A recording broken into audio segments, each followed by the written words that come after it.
Welcome to Triple Threat, the podcast with Jermel President, where it's good news and good vibes all the time, baby. When we left Portugal to come play with you in your system, Jermel, it was the best thing for Shane because you pushed him to do other things outside his box.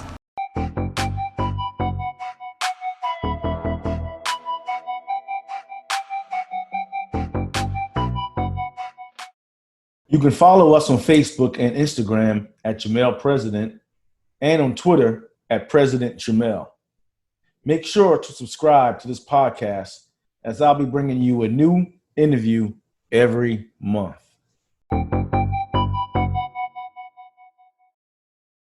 Hey, what's up, guys? Coming up next, we got my good friend, Blake Thompson. Blake runs the teammate basketball national travel league tournament. And I had some great insight about his message to players, coaches, and organizations that participate in the league. For years, travel ball has been a space where athletes can perfect their game in the off season and also get a little exposure at the same time. But just want to make sure it's done right. So speaking to Blake about his expectations of the groups, the players and coaches, really shine a lot of light on what's needed to be, the type of temperature needs to be at those tournaments. So let's get into the interview and hear what Blake's suggestions are.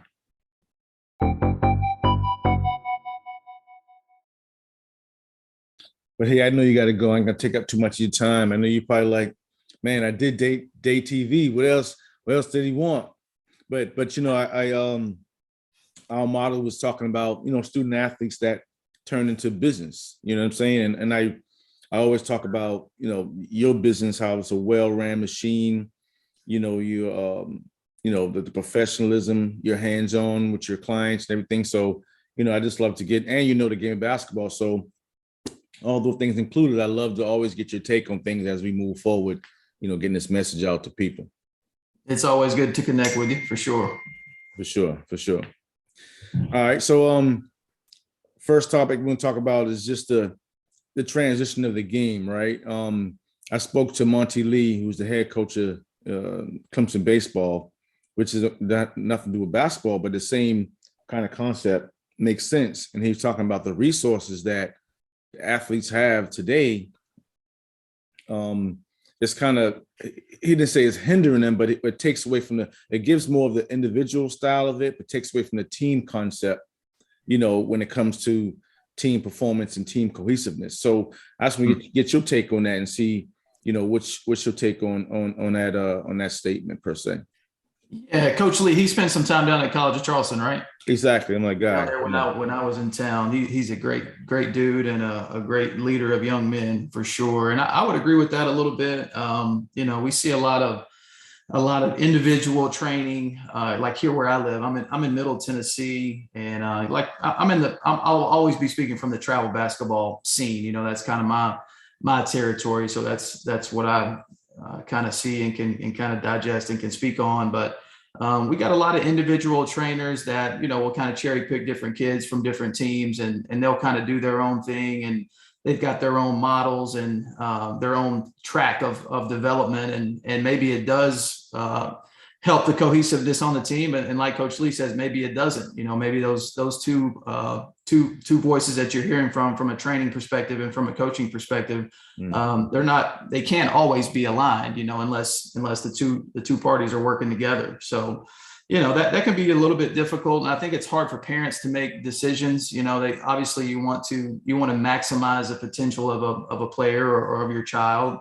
But you also want to do it in a way that's healthy, you know, in the teams and the rosters that they're going to ultimately fulfill. So, you know, I think there's a lot to weed through. It's difficult. I've got a 5-year-old son right now. You know, obviously he's not not made it to that level. He's still just having fun, and there's still an innocence involved when you're in kindergarten, first grade. But I mean, it's cutthroat once you get to third grade. Even at our events, we have to remind some parents and coaches sometimes that let's not get caught up in the results of the game. Let's make sure that kids are enjoying themselves and they've got the opportunity to want to improve. So. I don't know. Again, I'll go back to it being difficult to kind of weed through some of the opportunities that young players have. You want to take advantage of those training opportunities, but you also want to make sure that you're fulfilling the expectations that you have, whatever your role is on your school team or on your travel team. So it's just trying to keep those things in check and trying to keep that relationship healthy is important. Definitely. So that kind of segued into my next topic, which was team coaches and organizations. You don't get a chance to speak to them directly all the time. So what would you say to any team coaches?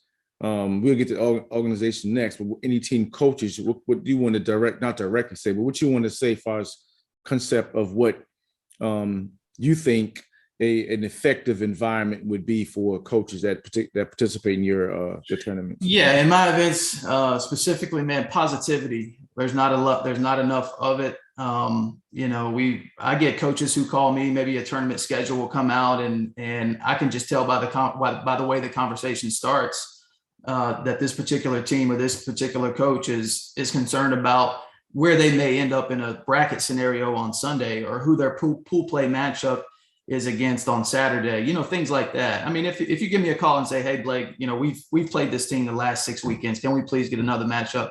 That's okay. Something like that makes a lot of sense. And obviously you want to see a diverse, list of teams and competition at the events. That's important, get people seeing different teams is one of the things that we try to value and mix matchups that make sense. But at the same time, some coaches call and they're only projecting, like, in their mind where they think that they can end up in a bracket scenario. That tells me that all of your goals, all your priorities this weekend is to make sure that you get an award or you get, you kind of get to boost your ego and you kind of can justify to your parents, you made the right decision by playing with me, things like that, other than this is an opportunity to go play, teams at our events will play anywhere from 3 to 5 games over the course of 2 days. Right. That's a lot of time on the court to understand where you are as a team, understand where a kid's strengths and weaknesses are. How does a kid adapt to adversity? What are ways that we can improve and ultimately get these kids better to wherever they're going to go? This is not the end all. The travel teams that we see, the player has a long basketball journey when their experience with this travel team is over. So if that's one thing I want to pass along to the coaches, don't get so caught up in what your record is over the past 5 years. I hear about these rankings and stuff like that. I'm on the event side. My goal is to give your parents and coaches and players the best experience possible. Do I want to see them be successful? Do I want to see them win ball games? Absolutely. Like winning is a small piece of the developmental track.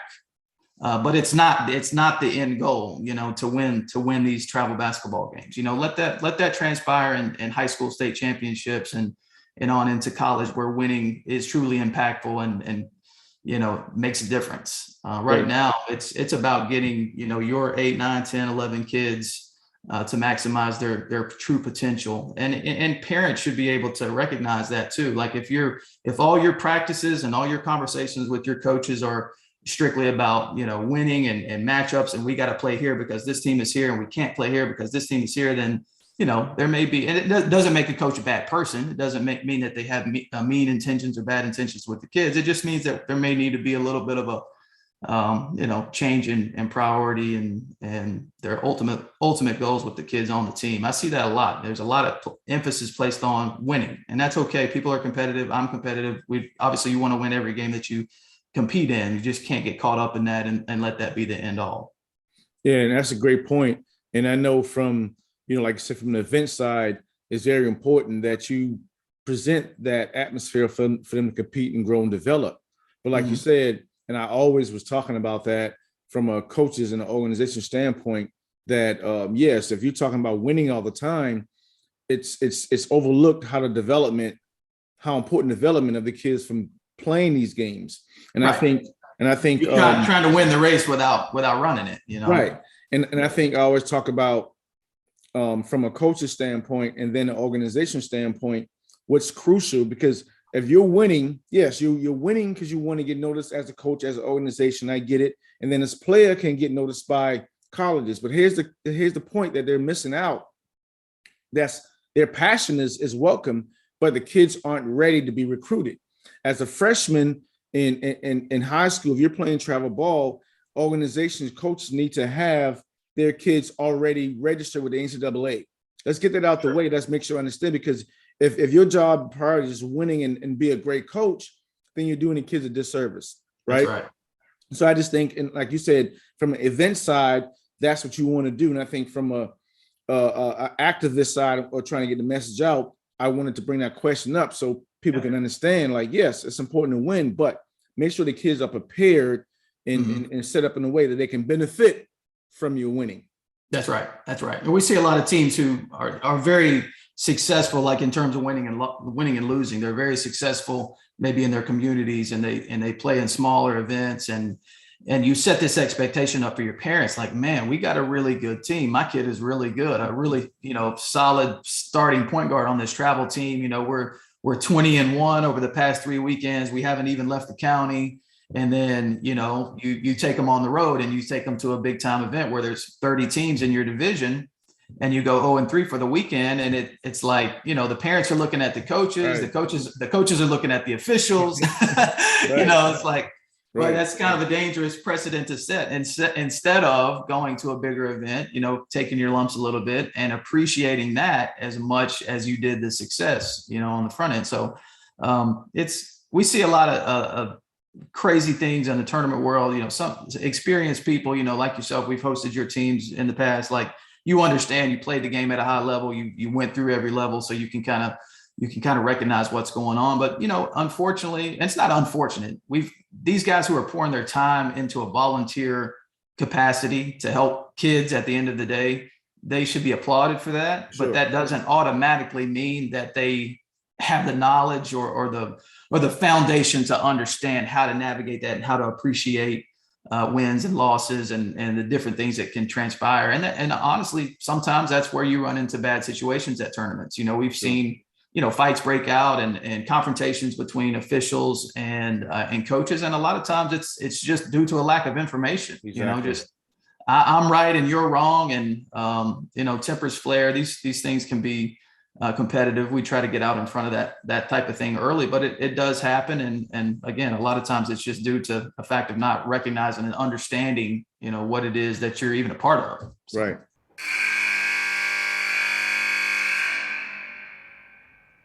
In this timeout segment, we got Jay Christmas.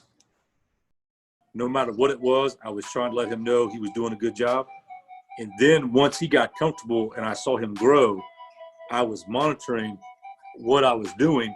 And so I started then implementing a little bit of negative reinforcement. This is, and then again, trial and error, but it was working. For sure. It was working. So I was happy with the results. And so I always made sure he played with older kids. For sure. I did not want him being the best kid on the field.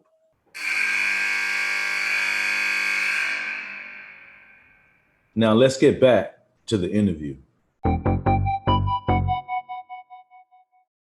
And in closing, as the organization part, if you're a coach, obviously you got to be a part of the organization, should be a business or whatever, however you run your program, but make sure there's a medical presence. When I played, I had MUSC as a sponsor on my team sitting on the end of my bench. So if any heart issues, any sprained ankles, like most of the time the events don't really have those things there. So you As an organization, if you understand, like you said, what's needed, you put those things in place. And lastly, the meals, like,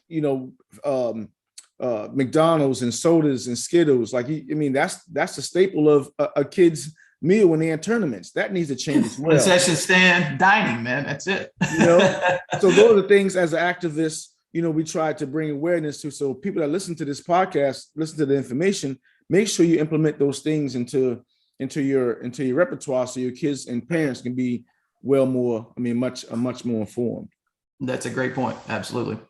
So moving forward, we talked about 2 years ago, we had some things planned and COVID just pretty much just killed all of that.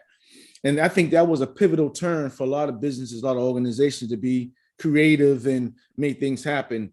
Share with the audience some things and that happened with the business and the service and how you changed it around to be and was creative and turn the success out of it. Yeah, so the COVID pandemic, with travel basketball, it affected us like it affected everybody. I'm sure it's like beating a dead horse at this point. I will say this though, prior to COVID, I was just kind of a young business owner trying to figure out. We saw a level of success by trying to do things the right way and treat people the right way, and we had a good amount of a good amount of growth. And then we come to a halt in March of 2020, and it let me realize that man, we're not in the travel sports world.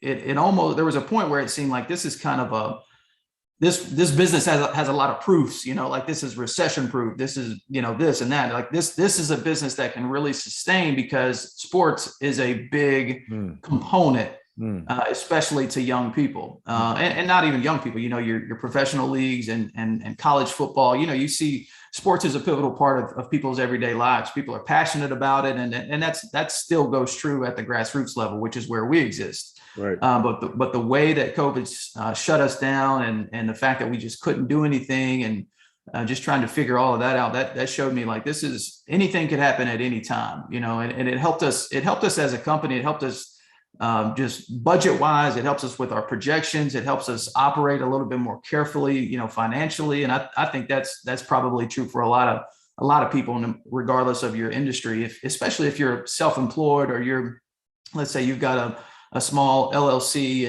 and things were going great. And then you're all of a sudden you're sitting at the house without anywhere to turn, without any kind of options. Maybe you've been fortunate enough to get some help with some of the, the financial assistance that went out.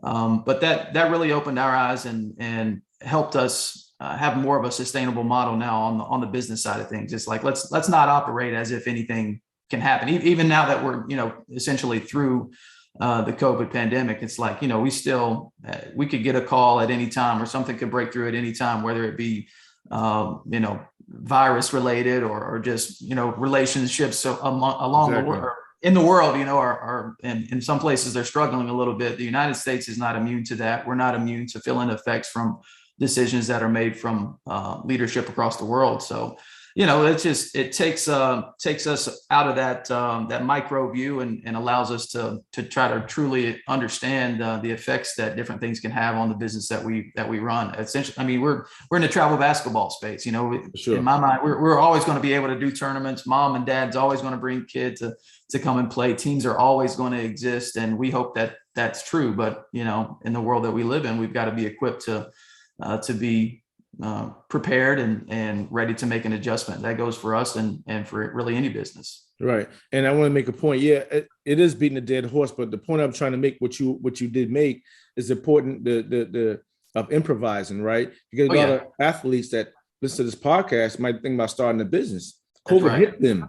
Not even COVID. Let's say 2 years, something else might hit. So I think that just putting that in the air and let people know, what.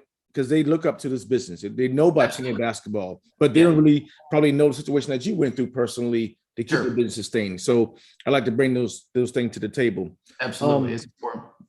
So you watched a lot of basketball, pre-COVID, during COVID, and before you played. I see a change in the temperature in basketball. It seems like the game has increased, like the speed, like the skill development. Everything is just on another level right now. It's sped up, but in a controlled way. What's your take on the transition from, not seeing it in 2 years, so automatically it just seemed like it just got better? Yeah, it is. I mean, for me, just being on the event side, I try to tap into the games, at the grassroots level. They're fun for me to watch. When I get to the event, that's the easiest part of my job, is to come and check out the games. For me, I was thinking a little bit about this. The goal will always be and can always be putting the ball into the basket, and making sure the opponent doesn't have the opportunity to do that. So at that foundation, fundamentally, that's always going to be the goal, is to score more points than your opponent. But what's been interesting to me, like watching the tournament this year, these 20 and 25 point leads are just, you don't have any kind of cushion. The game has turned into a game of runs. Absolutely. And it's like, whoever can go on the last one is going to be the team that wins. Last night we experienced the biggest comeback in NCAA's championship game history, and Kansas storms back. I think they got, I don't know what they got down, 20, 23, 25, 16, whatever it is. 16. Okay. So, it's like how that has changed has been interesting, because it's just a game that goes up and down, and the ability to get up by 20 points historically is like, you could get yourself in a situation where you feel pretty good, especially in the second half.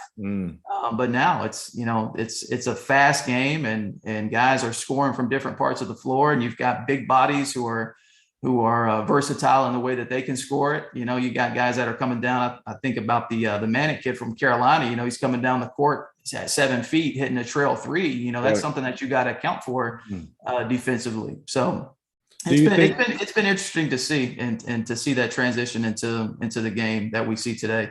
Do you think the transfer portal has been helpful to the game, especially teams that's been making big runs that got all these different players? That before we were playing, they had to sit up 2 years. Well, that's right. So how do you think the trend?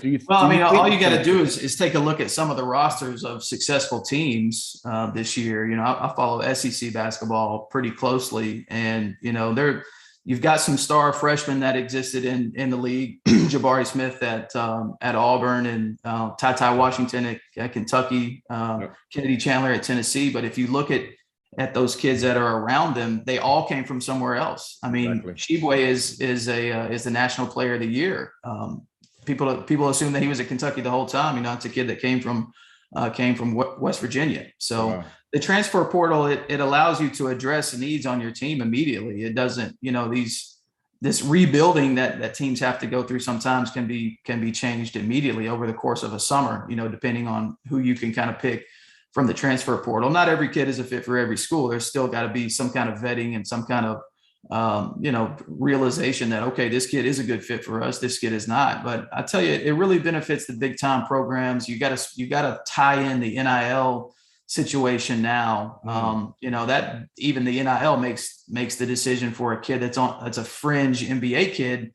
He can stay around and make $500,000 at a Power 5 school, through different sponsorship deals. So it's a much more complicated space now. But and I'm not pro transfer portal, or I'm not anti transfer portal. It is what it is. The teams are going to have to adapt until another change is made. But it's just been interesting to see, these kids that are at mid majors. I think about the kid I think he played at Auburn. He came from Eastern Kentucky. Nobody even knew he was on the radar. Now he's top 2 or 3 guards in the conference, and probably top 15 in the country. So it's good to get kids out of their situations and get them up on an elevated platform to where they're playing on TV every night. But then again, there are some critiques of the system, and it's just kind of more like a free agency now. So, but I think what that leads to the point that if kids got a chance to pick their own spot coming out of high school, then that decision need to be based on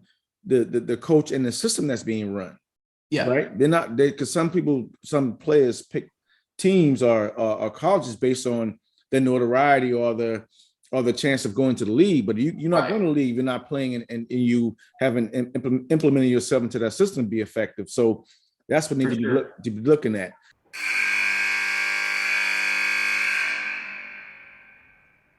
The most important message to get across to student athletes suffering from mental health issues is that you're not alone.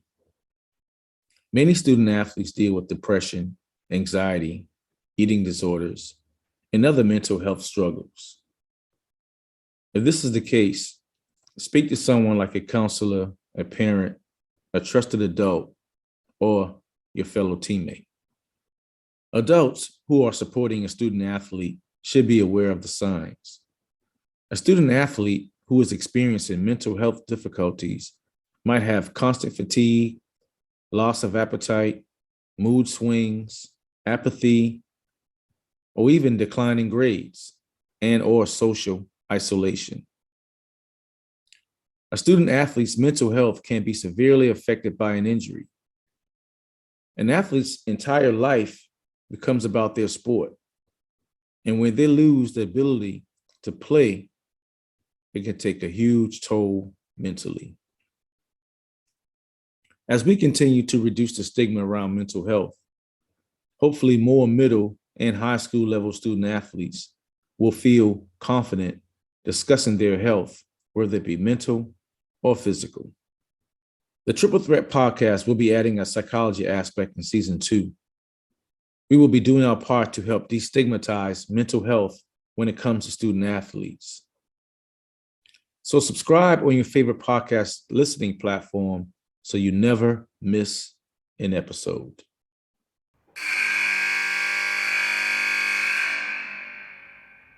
Now let's get back to the interview. Lastly, on that topic, I'm talking to Danny Johnson. He talked about the evolution of the European game into the United States, how it's the European game has invaded our game per se and take it over, where it's really positionless basketball. What's your take on that? You just talked about the threes, the biggest coming down, shoot the threes. Do you believe that statement?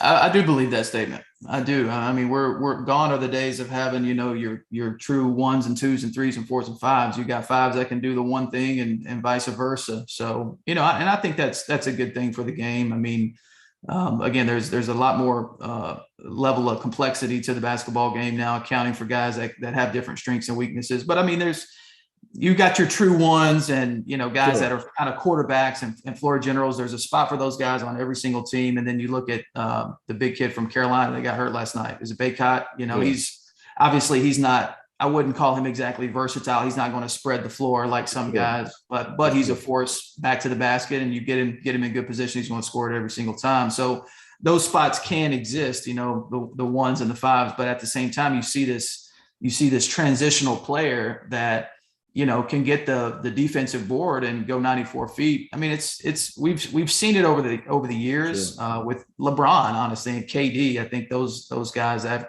kind of transcended that mold, but especially now with the European guys, kind of infusing themselves into the NBA, you got to kind of salivate at that kind of talent because they are so versatile. There's just not a lot of weaknesses in their game. And you take a kid that has those 'abilities and then world-class athleticism like Jabari at Auburn.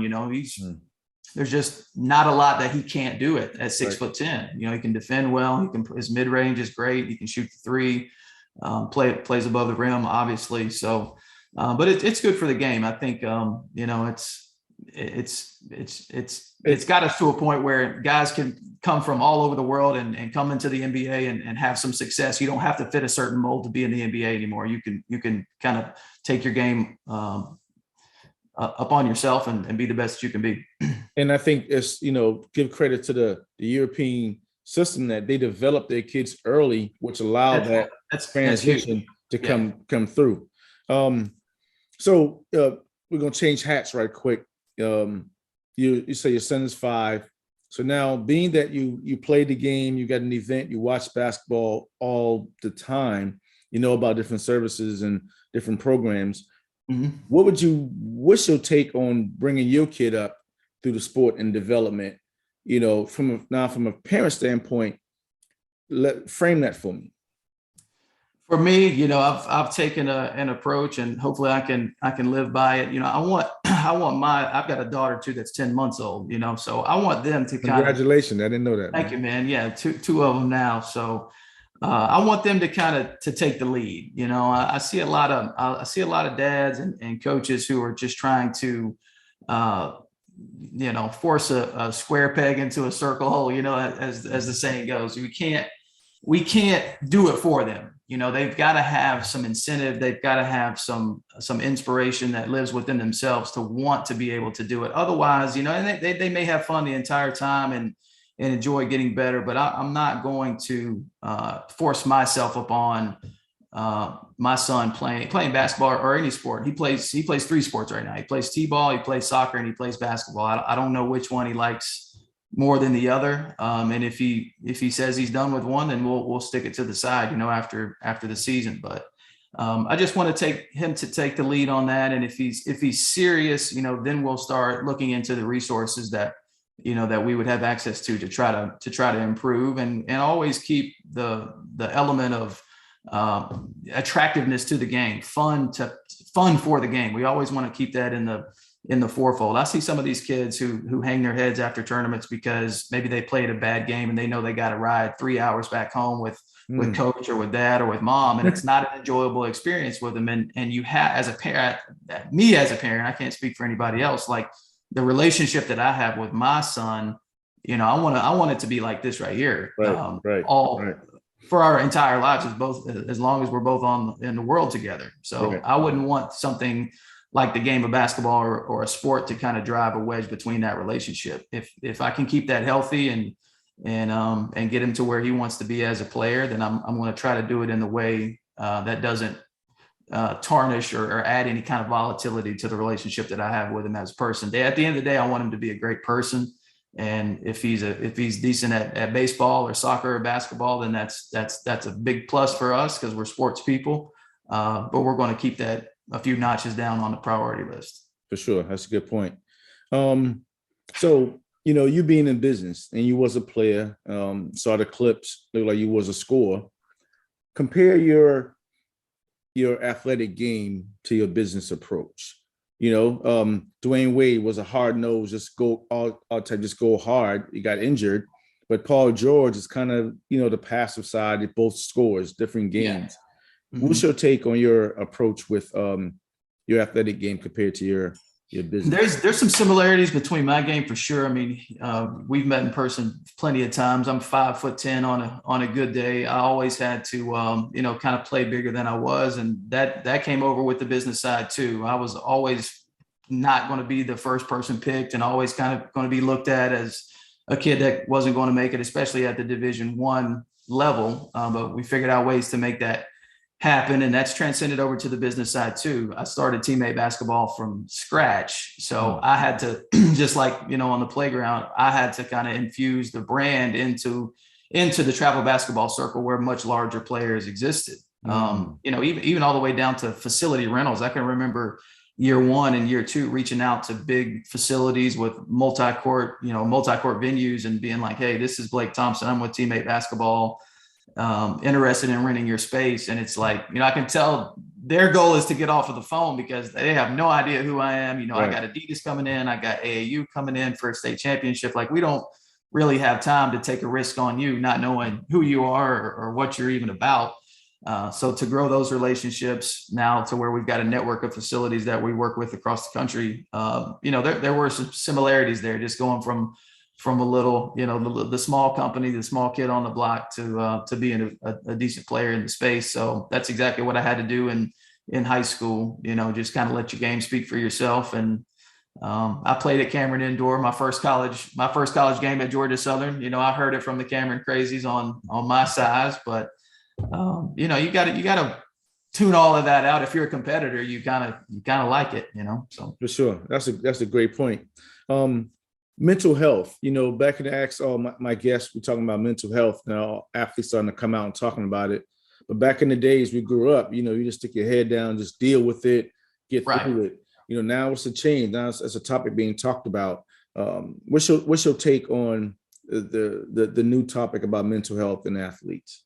There's some importance there. I think the conversations have to be much more fluid and transparent between coach and parent and kid. Again, just me talking from the grassroots space. I mean, kids have it difficult now. They have it. It's a different kind of difficult than say somebody your age or even my age or people that was older than us. Their adversity wasn't the same. These kids still have access to pretty much anything under the moon right now. But the conversations that are taking place between coach and parent, they're those, kids who are going through difficult times and adverse situations, maybe at home, maybe at basketball, those conversations don't need to be held lightly. I think, there's got to be there's got to be a healthy relationship between, program, parent, and kid. And it might be something going on at school that festers up at basketball practice, but we need to kind of know what those situations are. We can't just say tough it up and figure it out. There's got to be a level of accommodation for kids, because you see things like suicide rates and even just violent crime amongst kids. Like there's some things going on. Maybe there's some things that are lingering through the COVID pandemic. You hear a lot of that. A lot of those data is tied together from kind of being shut down, and then to some of the suicide rates and some of the other kind of negative statistics that you see right now. So sometimes kids just need to be heard. It is important. I don't know what the solution is, but there's got to be more of an emphasis on it. And I commend guys like from the NBA that are coming out and speaking on some of that, and some NFL players that are saying like, hey, this is not just something that we're making up. We gotta be there for somebody. It comes down to letting somebody lean on your shoulder if they need to. That's just part of being a good teammate, essentially. For sure. And your overall vision for travel basketball, like you say, you started really small. Now it's like you got this national relationship with facilities, and it's growing. What's your overall vision? Let's say 5 to 10 years from now. Yeah. So for me, we've got a network of directors who do a great job for us in different markets. At first, this is our 6th year. So at first it was like, let's do as many events that we can possibly organize and just try to get the name out there. Even if it just gets somebody to our website, that's kind of a win.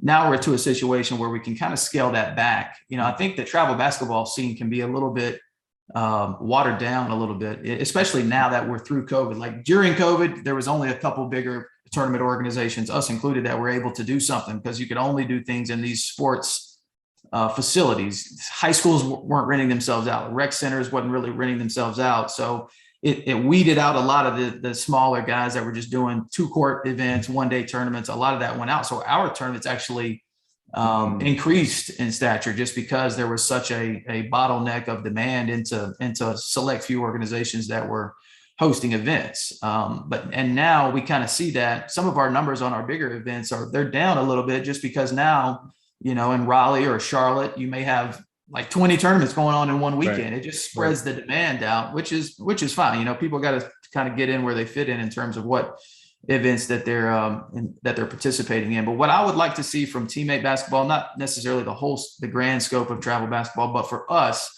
I can see us getting to a point where less is more, and kind of really focusing on almost like a circuit of events where that our events is going to be in this city on this particular weekend. Like teammate is going to be here. The next weekend they're going to be here. Not that we wouldn't do a one-off event with an event that's been around for a little while or something like that, but almost kind of go on a tournament tour. That way we're in control of the brand protection. We're in control of the standard. We set that standard. If something happens at our events, we're responsible for it, not somebody that we've outsourced in a different market. I think that will help us operate a little bit more healthy and improve our product at the end of the day. He made a name for himself as a star for the College of Charleston basketball teams in the mid to late 90s. And now Jermel president is doing what he can to make sure that the Charleston area kids have a chance to succeed on the court and in life. So I want to, give some of that back to the community as well. After college and after playing professionally, I started the Day Foundation just to be that wealth of knowledge to the kids in the community and parents as well. College of Charleston Hall of Famer Jermel president said he saw a need for this while he was in school. So he founded the nonprofit Day Foundation. And its philosophy for success is based on what he calls his oatmeal recipe. Let's go and finish together. Basically teaches the game of basketball, focusing on skills development, nutrition, and education. Not only SAT, ACT type stuff, but education for parents in how to navigate through the different levels of athletics. In closing, like I said, you did Day TV, so we talked about the oatmeal recipe from an athletic standpoint. So in closing, let's briefly talk about oatmeal recipe from a business standpoint. Skill development. What type of skill development do you need to be a successful business owner? you got to be able to have and to sustain and maintain relationships. Good things are going to happen in business. Bad things are going to happen in business. Can that relationship between you and a facility, between you and an individual, between me and a coach, between me and a ref, if something bad happens in our business relationship, can we survive that and can we maintain that? If you can do that, you're going to be able to really create opportunities for you. Your bridges are not going to be burned anywhere. And to me, you do that by being accountable to people. You do that by being honest with people. And I value relationships. I know that's a phrase that's used a lot, but I mean, I can't wait till the fall rolls around where we hit this conference schedule and I'm going to different trade shows that bring together event owners with facilities and vendor, supplier, awards people. I like to represent our brand and I like to build relationships, whether we work together or not. They can say, oh yeah, I do know that guy that's, going to be hosting the tournament in Tennessee this weekend. I like being that person. I like to, for people to call on me for resources or references or whatever. I think that's very, very important. If you've got a healthy relationship, opportunities are going to be there for you. So that's my key in trying to improve on that personally. I'm still striving to be a better business person, but I've learned that a lot can be done just by valuing relationships and kind of nurturing relationships with people. That's awesome. Education, you made a good point earlier about just knowing, you said, we got other relations going on beyond our control. And I think politics plays a big deal into understanding business and education and knowing how to maneuver. What's your take on education in business and how do you apply that? Yeah, I mean, education is one of those things that, you think you're done with the education when you graduate high school or you graduate college or grad school or your trade school or whatever it is, but it's an ongoing thing. And I can remember us having conversations through the day TV or on day TV about the same thing. It's like, it's a nonstop thing. If you're not striving to educate yourself on anything every single day, you're kind of selling yourself short. I got books on this shelf that I may not touch for years, but one day I may pick up a book and just read a chapter out of it just to brush up on something or take something out of context that maybe I didn't catch the first time around. So I'm trying to be well-rounded. Again, I'm in the travel basketball world, so I try to stay in verse with what's happening in our scene. But things like politics, you can pay attention to what's going on in the political world without staking a claim on a side, left or right. I think that's a little dangerous sometimes, because then you're only going to be committed to one ideology when there may be some good things here, there may be some bad things here. To be able to kind of grab a hold of that and understand some truths for yourself is an important thing, because a lot of people, we're in a gullible society, we're in a malleable space. And if somebody said it that I agree with, then that's what Jermel said it, so that's my boy. I'm not going away from that. That can be dangerous sometimes, and it can be good sometimes. I'm just saying you have to be able to have the ability to sift through what's what, and being able to educate yourself in different ways is a key component to recognizing that. That's a good point. And lastly, nutrition. What's nutritional for you? What do you intake to help your business idea? Is it podcast? Is it, different conferences you go to? Like, what are some things that you Yeah, the shows are big for me. The conferences are big. There's a lot of people don't know about them, but there are 3 or 4 like mega trade shows a year that bring people like me together, like I said, with facilities and different people. Those are big learning opportunities for us, because I saw Deion Sanders speak at one. I've seen Shaquille O'Neal speak at one. It's always sports-centered figures who are giving us a message. Sometimes it's about sports, sometimes it's not. Peyton Manning spoke one time. That was phenomenal. So I just use those opportunities to just sit back. I go to them with like no real intentions other than, trying to pick up different things that I'm not aware of, different trends within the industry, what's going on at facilities, what new facilities are popping up. And then the other thing for me is just other people that are doing what I do. A few years ago, it's like there was such this tug of war going on between this tournament organization and this tournament organization. Now I've got great relationships with guys who are in the space who are ultimately competitors, right? They're trying to host events. I'm trying to host events, but I partner with some of these guys on events now. It's not, there's so many facilities, there's so many teams. We don't have to not like each other because we're doing the same thing. For sure. So I lean on those guys, even all the way down to the application of a rule at a tournament or an eligibility question or we can bounce things off of each other. And that, if we can get to that point, amongst all of us in the space, it's only going to improve the space, because we can all work to get better and create efficiencies that maybe didn't exist without us collaborating and corresponding on whatever issue it may be. So kind of bouncing things off of some of those guys that now I consider some friends and some guys even mentors that I can kind of confide in, and then being in the same space has been important. That's awesome. That's awesome. Yeah. Hey, before I let you go, one last question, just for people that, that's new to the game, but have an organization and want to get their teams together.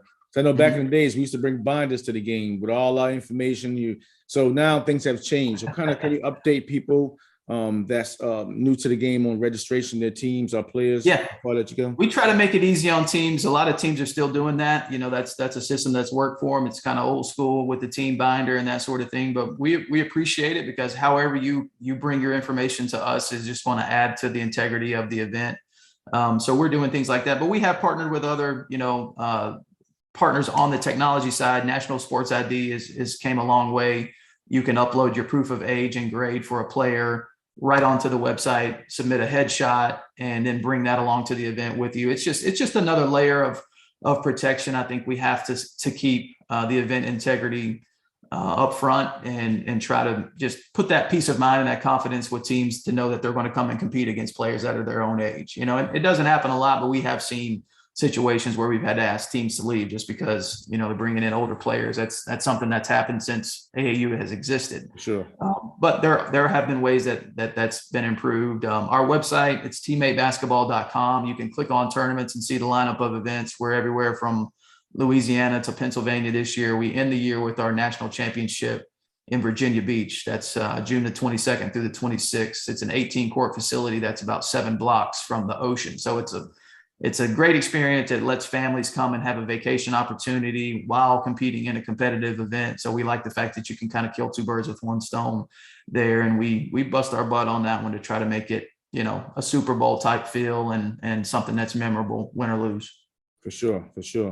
Well, Blake, man, I appreciate you and thanks for all you do in creating this great space for athletes to develop, and appreciate you. Thank you, man. Thank you for having me. Great to connect as always. For sure. You have a good one, big guy. Thanks. Okay. Talk to you soon, man. All right. Peace. So there it goes, guys. Another one in the books. I want to thank Blake for coming out and giving us his wealth of knowledge on not only the tournaments, but him being a former player and just talking and engaging with different coaches across the country, having a great insight, having a great feeling on what athletes need to be doing. The type of tournaments he runs is a well-oiled machine. I think we participate in at least 4 to 5 tournaments every summer with teammate basketball, and our parents and our kids are very, very pleased with the organization. So thank you, Blake, for putting on great tournaments and keep providing a great platform for the youth. We appreciate you. Don't forget to subscribe to our Triple Threat podcast on your favorite listening platform. We are live on Apple, Google, Spotify, or anywhere else you listen to your podcast. That's Triple Threat, spelled 3 RIPLE 3 HREAT. Triple Threat podcast. We'll be right back. What Jermel is doing with the Day Foundation and the approach he's taking to help develop young athletes, first of all, getting them prepared from the academic standpoint, which, as you know as well as I do, Bobby, that's the most important element, to try to get them to eat healthy, to be able to train properly, to get the proper education, and then hopefully for those who are talented enough to have a chance to move on to perhaps even get a free education by going off to college. But I love what Jermel is doing. It's a wonderful program. Hopefully more people in the community will get behind it, and some of the businesses involved as well, to help sponsor this program, because these are the kind of things that every community needs, looking out for the best interest of the youth. The future of this country is in our youth, and everything that we can do to help prepare them better for that is absolutely wonderful. And I can't express adequately enough my admiration and respect for what Jermel is doing, and hopefully he'll get a lot of help from a lot of people. You can follow us on Facebook and Instagram at Jermel President and on Twitter at President Jermel. Make sure to subscribe to this podcast as I'll be bringing you a new interview every month.